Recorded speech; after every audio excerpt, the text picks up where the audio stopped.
के घर गाय वो गोपाल, और जिसके घर गाय है तो वो गाय वाला कहलाता कि नहीं कहलाता?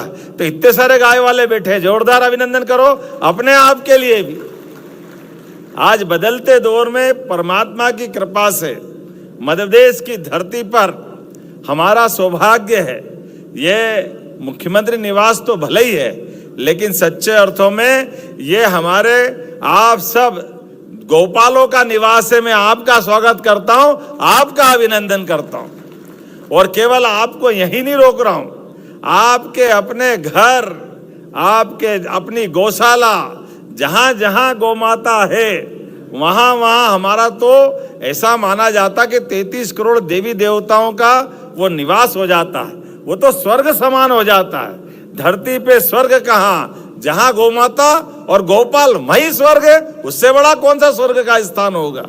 परमात्मा की कृपा से हम सब इस बात को महसूस करते हैं। धीरे धीरे करके दुनिया भी जानने लगी है भारतीय गौवंश की गौमाताओं का, उनका जो अपना अलग अलग परिस्थिति के साथ तादाद में बिठाते हुए भगवान का विशेष आशीर्वाद हमारे गौवंश को गौमाता के साथ है।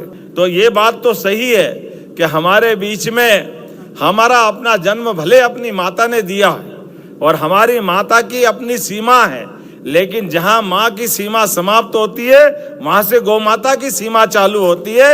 यह अलग प्रकार की हमारी संस्कृति है। इसलिए हमारे घर के अंदर भी अन्न की अगर रोटी बनती है तो पहली रोटी पे हक हमारी गौमाता का होता है। ये हमारी संस्कृति है। ये प्रकृति से हमको जोड़ने का काम भी करती है। गौमाता का भी जीवन देखो, अपने बच्चे के लिए भी दूध देती है, लेकिन हमारे लिए भी अमृत बचा के रखती है। ये और कोई नहीं कर सकता। ये केवल गौमाता के ही अपने परमात्मा ने भाग्य में दिया है। और इसीलिए भगवान कृष्ण का भी कोई नाम बोलो मत बोलो, लेकिन जैसे ही गोपाल कृष्ण की जय बोलो वो आनंद में डूब जाते हैं। बोले गोपाल कृष्ण भगवान की।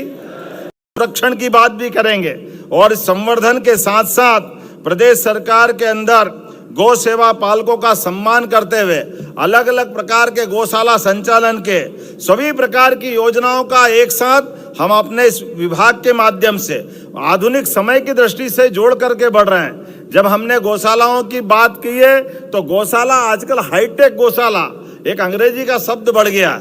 वो अंग्रेजी के शब्द बढ़ने में हाईटेक शब्द का मतलब क्या हो गया? अरे आप गाय माता के आधार पर केवल गौशाला में दूध उत्पादन जरूरी नहीं है। दूध उत्पादन तो चाहिए ही चाहिए, लेकिन दूध उत्पादन के साथ साथ सीएनजी गैस बना सकते हैं, प्राकृतिक खाद बना सकते हैं, गोमूत्र की बहुत सारी दवाइयां बना सकते हैं। अरे एक गौमाता और 1000 प्रकार के रास्ते, जिस भी रास्ते से देखोगे हर रास्ते से व्यक्ति के जीवन में एक अलग प्रकार का आनंद, एक अलग प्रकार का सहयोग का रास्ता खुलता है। और सरकार का मतलब ही है, सरकार का मतलब व्यक्ति के जीवन में कष्ट, गरीबी, परेशानी से निजात और सुख की समृद्धि का मार्ग खुले। और ये मार्ग हमें पक्का भरोसा है ये गौमाता के माध्यम से आ रहा है। और निश्चित रूप से बदलते दौर में मध्य प्रदेश बदलने की तरफ आगे बढ़ रहा है। प्रदेश भर के गोपाल और गौशालाओं के संचालकों का संयुक्त सम्मेलन हुआ। इस अवसर पर हमारे माननीय पशुपालन मंत्री माननीय लखन पटेल जी, हमारे माननीय विष्णुदत्त शर्मा जी, सुभाष सारण जी, माननीय विधायक भगवान दास सिंघानी जी, महापौर मालती राय, सभापति किशन सूर्यवंशी जी, हम सब ने मिलकर के प्रदेश भर के गौशालक संचालकों के साथ अलग अलग प्रकार के पुरस्कार वितरण भी किए गए। 7 से ज़्यादा गौशालाओं को कुशल संचालन के लिए अलग अलग प्रकार की राशियाँ, कोई 5 लाख की, 3 लाख की, 2 लाख की, 90 करोड़ की राशि सिंगल क्लिक के माध्यम से सभी गौशालाओं में प्रति गौमाता 20 के बजाय 40 रुपये प्रति गौमाता के हिसाब से हमने अंतरित की गई।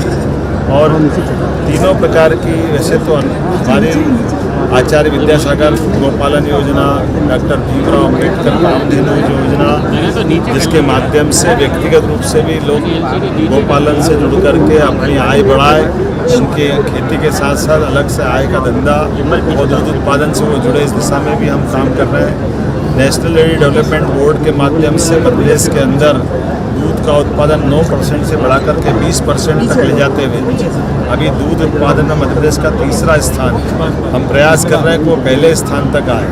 इसी के साथ साथ जो सड़क पर गौ माताएँ आवारा, लावारिस, पूरी या वाइज घूमती है, उनको योग्य गौशाला में पहुँचाएँ।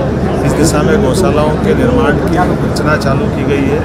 बड़ी बड़ी नगर निगम जो हमारे इंदौर, भोपाल, ग्वालियर, उज्जैन, रीवा ऐसे स्थानों पे 10,000 से बड़ी गौ माताओं की गौशालाएँ और 30 से ज़्यादा गौशालाएँ जिसमें 5,000 से बड़ी गौवंश के साथ 125 एकड़ भूमि दे करके ऐसी गौशाला खुला करके हमने अपने प्रत्येक गाँव के अंदर जो पशुपालन के साथ दूध से जुड़ना चाहते हैं उनको गौशाला और गौपाल बना करके उनकी जीवन बेहतर करने के लिए, साथ साथ जो प्राकृतिक खेती करते हुए दूध उत्पादन से भी जुड़ना चाहते हैं, इस योजना से भी हम जोड़ना चाह रहे हैं और कोशिश कर रहे हैं कि सब प्रकार के संसाधन जुटा करके मध्य प्रदेश दूध की राजधानी बने, देश में नंबर 1 बने।